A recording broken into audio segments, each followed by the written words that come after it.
Hi everybody, and welcome to this revision video on the theories of criminality. So this goes through Bowlby's theory of maternal deprivation, the McDonald Triad, and the Dark Triad. So let's get started.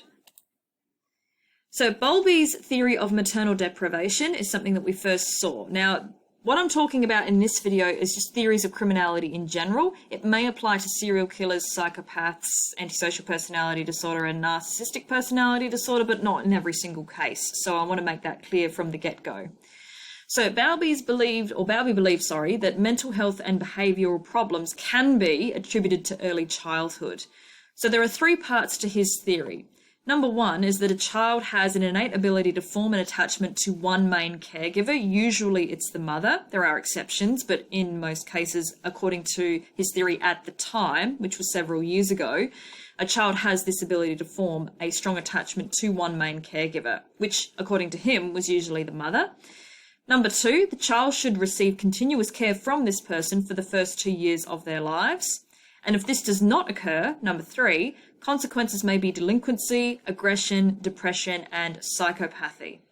So this was the theory at the time. This was later demonstrated by Harry Harlow's experiment on monkeys, as we saw in class.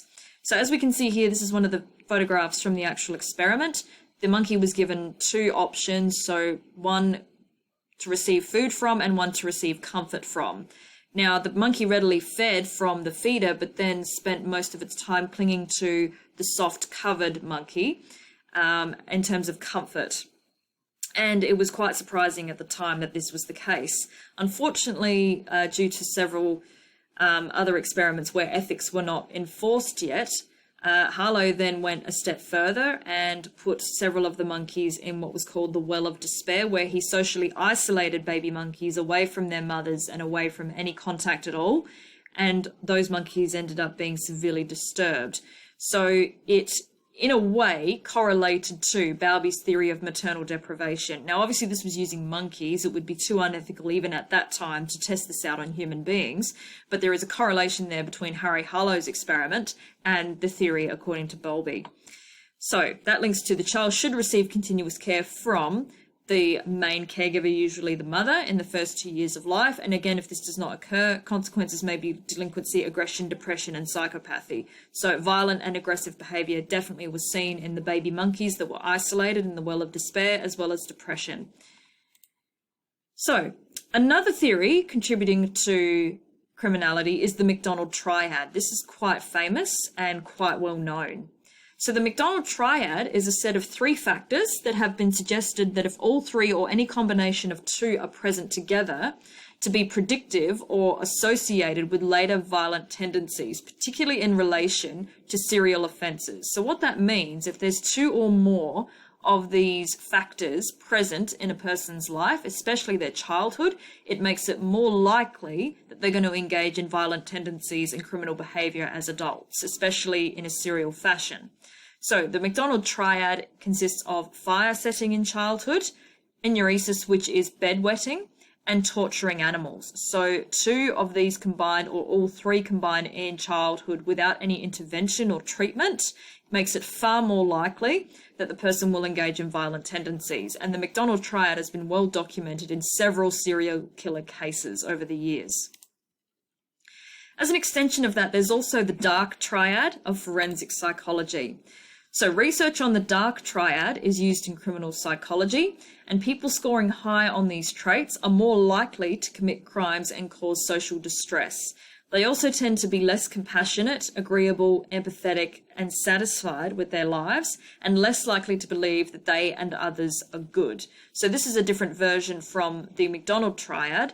These are a set of three factors, obviously, that make it far more likely they will engage in crimes and cause social distress either for their pleasure or because they lack the emotional capacity to feel guilt for doing so.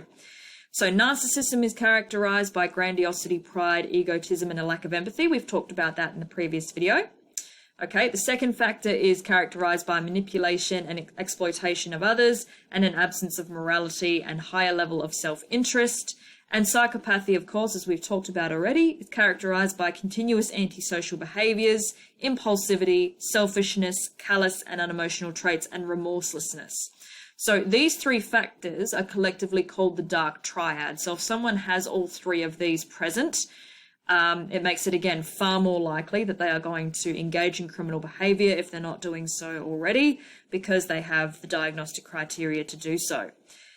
So, just to summarise the Dark Triad, this diagram goes into it in a little bit more detail. So looking at narcissism up here, these are very common traits or behaviours, that are shown in terms of narcissism. Okay, so grandiosity, exhibitionism, superiority, dominance, sense of entitlement, authority, arrogance, exploitation, extroversion, self-admiration, self-improvement, vanity is also very common, sensitivity to criticism, self-sufficiency, and pursuit of attention and sensations.